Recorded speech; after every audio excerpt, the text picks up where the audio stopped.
What do you mean Linda will own the company? I asked calmly, though my hands were tightly clenched under the table.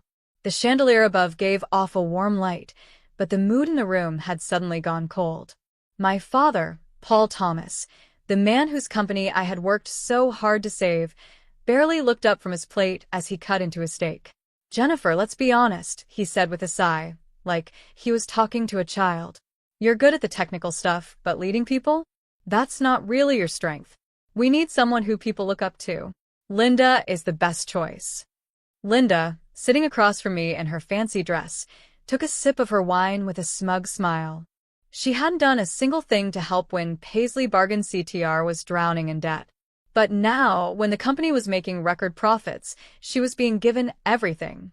"I created the software that saved this company," I said, my voice sharper now, cutting through the sound of clinking silverware. "Without that, there wouldn't even be a company left for you to hand down." Dad laughed like what I said was a joke. Then he pulled out his wallet, took out a crumpled bill, and tossed it on the table. "For your effort," he said. I stared at the $100 lying between my plate and my untouched glass of wine. $50. For the years I spent working late nights, coding until my eyes hurt. For all the sleepless weeks I spent studying our losses and designing the system that didn't just save us from bankruptcy, it made us leaders in the industry. I had turned Paisley Bargain CTR from a failing company into a $400 million success. And he gave me $50. Mom shifted in her seat, uncomfortable. She looked at me, but said nothing. No one did. I looked at my father, the man I'd admired all my life, the man I had worked so hard to make proud. And at that moment, I understood something clearly. It was never about how hard I worked. It was never about success or loyalty. It was always about control. "I see," I said softly, quieter than I thought it would be. I picked up the $100 bill, looked at it for a moment, then folded it into my napkin. After that, I stood up. "Jennifer, don't be so dramatic," Dad said, waving his hand like it was nothing. I gave a small smile. "I'm not being dramatic. I'm just leaving. It's clear that in this family, I'm just a side character. So I'll step out of the scene." Linda let out a small laugh, clearly amused. "Jennifer," Mom started, but I was already walking out of the dining room, my heels clicking on the marble floor. I didn't slam the door. I didn't yell or ask for fairness. I just left. The next morning I got to work early, like always. The office looked very different from a year ago. Back then, things were falling apart, people whispering about losing their jobs, managers quitting before the whole company crashed. Now, things were booming. The software I built had changed the entire logistics industry. Tasks that once took weeks could now be done in minutes. We had expanded worldwide and signed deals with top clients. But something felt strange that day. As I walked through the lobby, I noticed people giving each other nervous looks. Conversations stopped when I passed by. When I reached my office, the door was already open. My desk was cleared out. My computer was gone. Even the nameplate that once said Jennifer Thomas, CTO, was missing. Sitting in my chair, flipping through papers like she owned the place, was Linda. She looked up and gave me a bright, fake smile. "Oh, good morning, Jennifer. Didn't Dad tell you? I'll be using this office now. You'll report to me." My stomach sank, but I didn't let it show. "What's my new job?" I asked calmly. Linda tilted her head like she was thinking. Then she shrugged. "We'll figure something out. Maybe something in IT support." "IT support? In the company I saved." She gave a smirk. "Dad actually thinks you should take a break. Relax a little. Maybe work on some hobby projects. But don't worry, you'll still be part of the company in some way." I took a deep breath. My heart was pounding in my chest. After everything I had done, after all the long nights, hard work, and ideas that kept this company alive, they still wanted me gone. Like I didn't matter. Like I was only worth $100. I looked at my sister, then at the company logo on the glass wall outside my office, Paisley Bargain Center. That name used to mean family, loyalty, and legacy. Now it only meant betrayal. But I didn't argue. I didn't try to defend myself. I just nodded. "I understand." Then I turned around and walked out. They thought they had won. They thought I'd leave quietly and disappear. They had no idea what I was about to do. I walked out with my head held high and my heartbeat steady. They thought they had crushed me, that I would take whatever leftovers they gave me, maybe even beg to stay. But as I stepped into the elevator and the doors closed, one thought burned in my mind. Watch me. The first thing I did was disappear, but not completely. I still came to work the next day, still sat at the small desk they gave me in the far back corner, next to interns who didn't even know who I was. I didn't argue. I didn't complain. I watched. And in less than a week, I saw the truth. Linda was completely lost. She had no idea how to run a company, especially one that had just grown into a multi-million-dollar business. She spent her days in endless meetings, making decisions based on feelings instead of real facts. When department heads tried to give advice, she pushed them out and replaced them with her friends, people who only knew how to match wine with cheese, not run a company. Paisley Bargain's CTR wasn't just weak. It was falling apart again.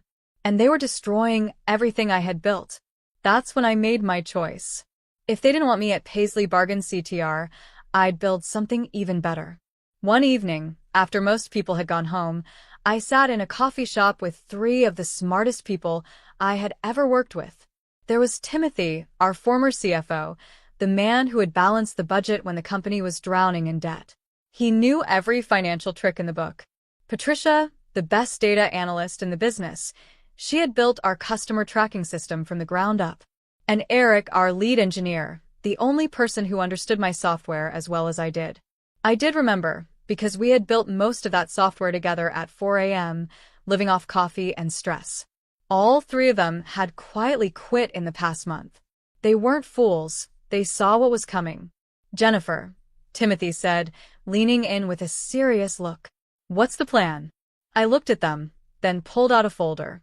Inside was everything I had been working on in secret. We're building something new, I said calmly.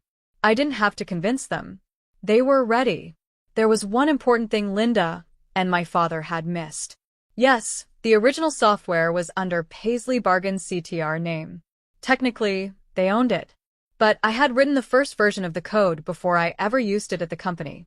And the newest version, the one with the most powerful features, I had never uploaded it to their servers.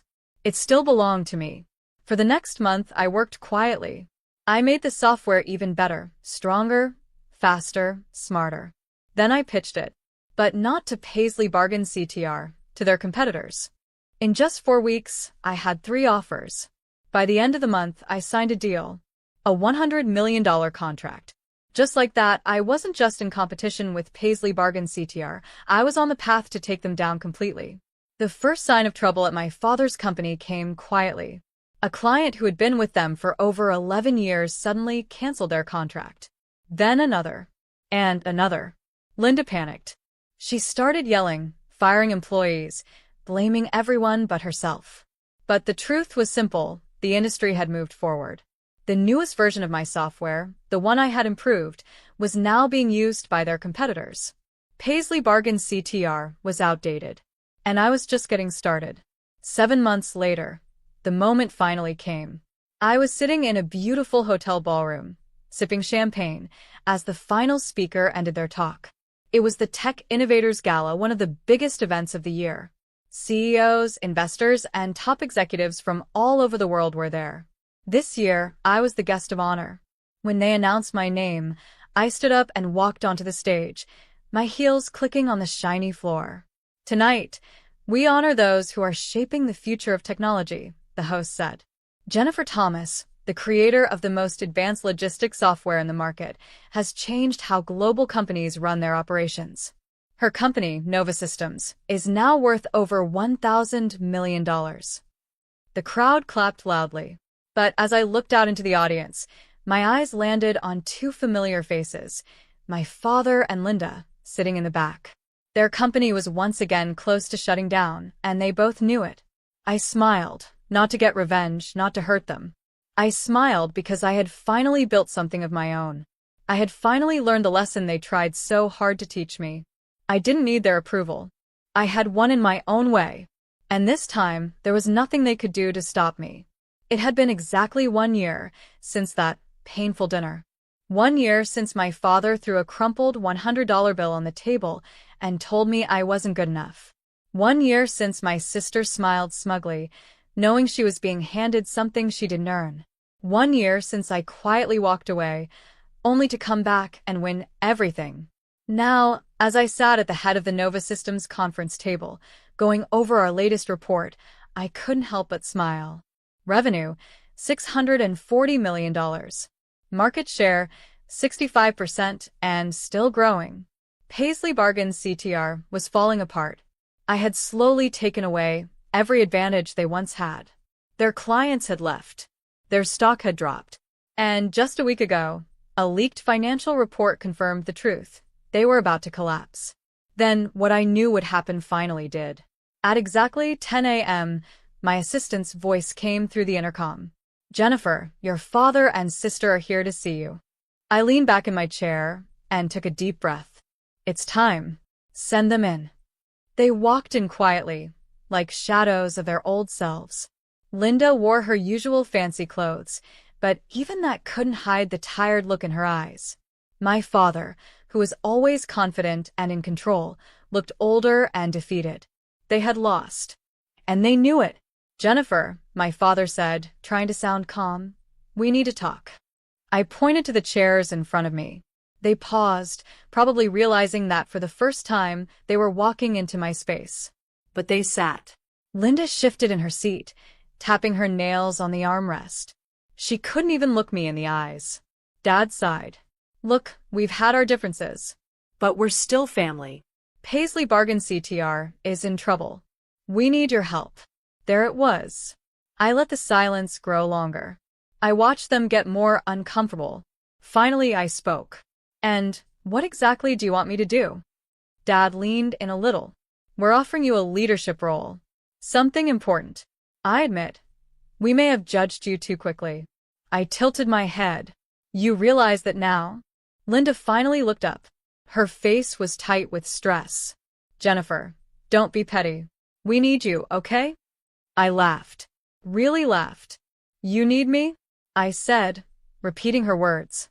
"That's funny because a year ago, you told me I wasn't good enough to lead anything. You said, Dad once told me I was only good for technical work." And now, he had the nerve to look annoyed. "You know how business works," he said. "Decisions were made. But now we need to move forward. If you come back, we can rebuild Paisley Bargain CTR together." There it was again, control. They didn't actually want me. They wanted to own me. "And what position are you offering me?" I asked, pretending to be curious. Dad sat up straight, like he was about to make some big deal. "You'd be second in command. Right under Linda." I blinked. Then I laughed again, louder this time. Linda's face turned red. "Jennifer, grow up. You created some software, fine. But that doesn't mean you know how to run a company like we do." I stopped laughing. I leaned forward, placed my arms on the desk, and spoke with a voice cold as ice. "Linda," I said quietly, "my company is worth $1,000 million. Yours is about to go bankrupt in a few weeks. Tell me again, which one of us doesn't know how to run a company?" Silence. Pure, perfect silence. Dad cleared his throat. "Jennifer, please." That word, please. The same man who once belittled me, who tossed money at me like I was nothing, was now begging. And I had never felt more calm. "No," I said. Linda's eyes widened. "Excuse me?" I said no. I repeated. "I don't need Paisley Bargain Center. You needed me, and you threw me away.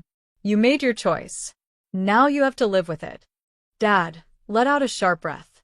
He was clearly getting upset. "You're really going to let your own family fail?" "I didn't let anything happen," I replied smoothly. "You destroyed the company the moment you put Linda in charge." Linda pushed her chair back and stood up, her face burning red. "You're just bitter," she said sharply. "You've always been jealous of me." I smiled, slow and amused. "Jealous," I repeated. "Linda, I don't need to be jealous. I already have everything you wanted." I stood up too, brushing down my blouse. Now, if you'll excuse me, I have a real company to run. My father left without saying a word, his face tight with anger. Linda stormed out, but just before she reached the doors, she turned back. I hope you're happy, Jennifer. I met her eyes, calm as ever. I am. She didn't say another word. The doors closed behind her. I sat back down and let out a long breath. They had walked in thinking they could throw a few empty apologies at me and that I'd come running back to fix their mess. They had no idea who I had become. But now, for the first time in my life, I was free. I didn't hide the fact that I enjoyed watching them squirm. But I knew this wasn't the end. Paisley Bargains CTR was sinking fast. And when a ship goes down, it drags everything and everyone down with it. The only question was, would I let that happen? 5 days later, the news broke. Paisley Bargains CTR had officially declared bankruptcy.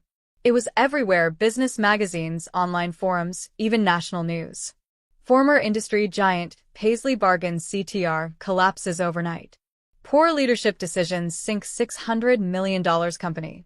How greed and family drama destroyed Paisley Bargains CTR. And the best part? Every article gave me credit for the company's earlier success. They all said the same thing. Paisley Bargains CTR only survived its first crisis because of the software I had created. And once I left, it was only a matter of time before it all fell apart. I was in a meeting when my assistant, Barbara, knocked on my office door.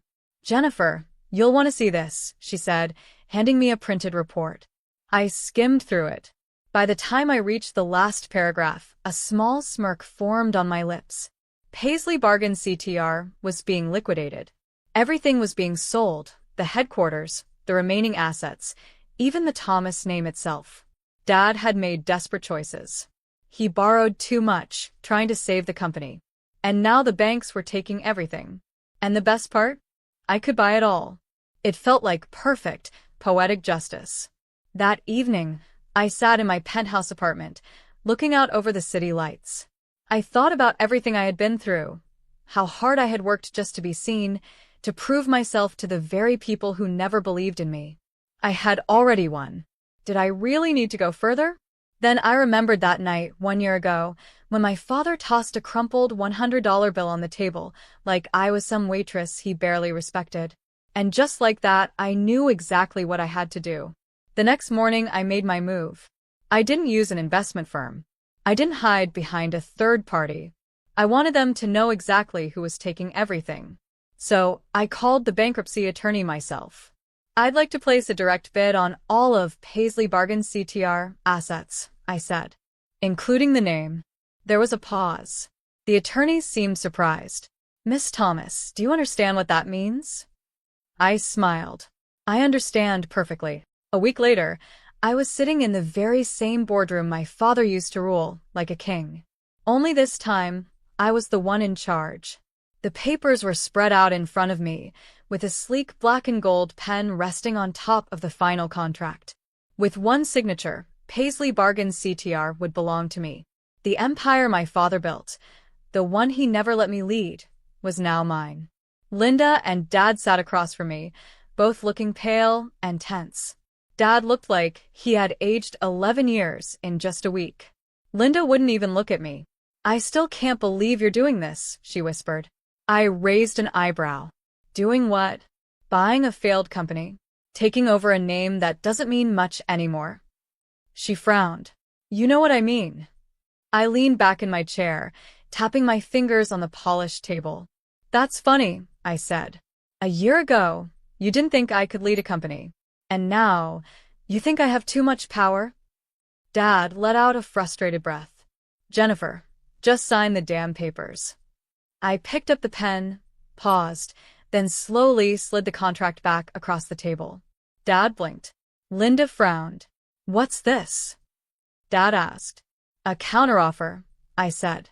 He picked up the papers and started reading the first page. His eyes went wide. You're dissolving Paisley Bargains CTR? Linda gasped. You're shutting it down? I smiled. That's right.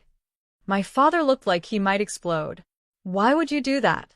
I leaned forward, calm and steady. Because I never needed Paisley Bargain Center. But I do want one thing. I pointed to a line on the last page. Dad followed my finger and froze. Linda snatched the paper and read it out loud, her voice shaking. All remaining rights to the Thomas name, patents, and intellectual property will be absorbed by Nova Systems and permanently retired. She looked up at me, furious. You're not just buying it, you're erasing it. I looked her straight in the eye. Yes. Paisley Bargains CTR would no longer exist. The name would never be used again. The company would never come back. It would simply be gone, just like they tried to erase me. Dad clenched his jaw. You're just doing this to get back at us.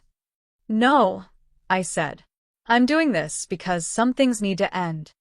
I picked up the pen again. This time I signed. And just like that, it was over. The Thomas era was finished. In its place, Nova Systems rose higher than ever.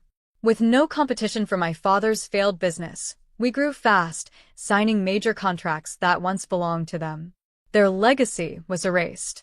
Mine was just beginning. 4 months later, I received a letter.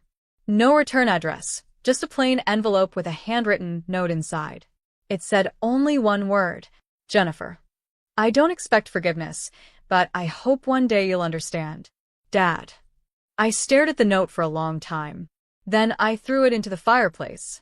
As the flames burned the last piece of Paisley Bargains CTR, I smiled. Because now I had finally and completely won.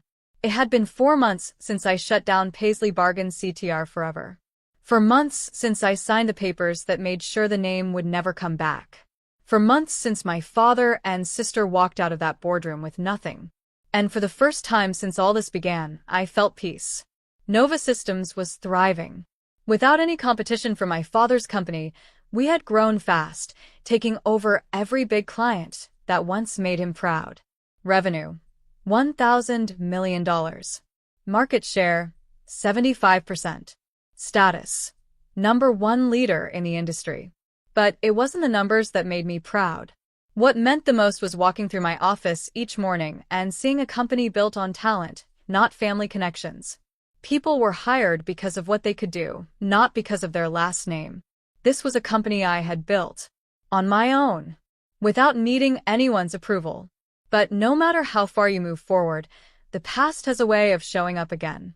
Especially when I got the invitation. It came in a plain envelope, a cream-colored card with shiny gold letters. The Thomas Family Annual Gala. I had almost forgotten about it. Every year, for as long as I could remember, my parents threw this huge event. It used to be the biggest night in the industry, back when they still had power. But this year, it wasn't my father hosting. Someone else had taken over. Someone who bought their mansion at auction after the bankruptcy. The invitation was probably sent by mistake. Whoever was running it now clearly didn't know the full story. Still, I didn't throw it away. I made a choice. I was going to the gala, not to show off, not to get revenge, but to finally close this chapter for good. That night, I arrived wearing a custom black gown, stepping out of my car with calm, quiet confidence. I had nothing to prove. The event was just as fancy as I remembered. Shiny chandeliers, soft music, and rich guests holding champagne like they still ruled the world. But this time, I was the most powerful person in the room. And they all knew it. I could hear the whispers as I walked in. Is that Jennifer Thomas? No. She runs Nova Systems now. Didn't she bring down her father's company? I ignored them. I wasn't there for them. I came for one reason. I saw them, my father and sister. They weren't in the spotlight anymore. No important people were standing around them. No big business talks. Instead, they were off to the side, like a shadow of who they used to be. My father looked smaller than I remembered. The strong presence he once had was gone. And for the first time, I saw something in him I'd never seen before, regret. Linda still stood tall, trying to act confident. But I could see through it. Her fingers were tight around her champagne glass. Her eyes kept glancing at me, then quickly looking away. For the first time ever, I was the one in control. And they both knew it. I walked toward them, the sound of my heels echoing on the floor. Linda froze. My father turned to look at me, and for a moment, I saw something in his eyes. It wasn't anger. It wasn't resentment. It was defeat. Jennifer, he said softly. I had never heard his voice so quiet. I tilted my head. Dad. The silence between us felt long. Then he sighed. I guess this is when you rub it in. I gave a small smile. No, Dad. This is when I say goodbye. Linda blinked. What? I didn't come here to brag, I said. I didn't come to remind you of what you lost. That's not my concern anymore. I set my drink on a tray as a waiter passed and looked into my father's eyes one last time. For years, I tried so hard to make you proud, to show you I was enough. I took a slow breath. But I don't need that anymore. I turned to Linda. And I don't hate you. I never did. I just feel sorry for you. Her face tensed. Because, unlike you, I didn't need to take power from someone else. I built my own. Her lips parted, like she wanted to say something. But nothing came out. For the first time, she was speechless. I looked at both of them one last time. Then I walked away. Not because I was angry. Not because I wanted revenge. But because for the first time in my life, I was free. I left the gala without looking back. I didn't need to prove anything anymore. Because this was never about revenge. It was about becoming the person I was meant to be. And as I got into my car, heading back to my company, my future, and the life I had built with my own hands, I smiled. Because this wasn't the end of my story. It was just the beginning.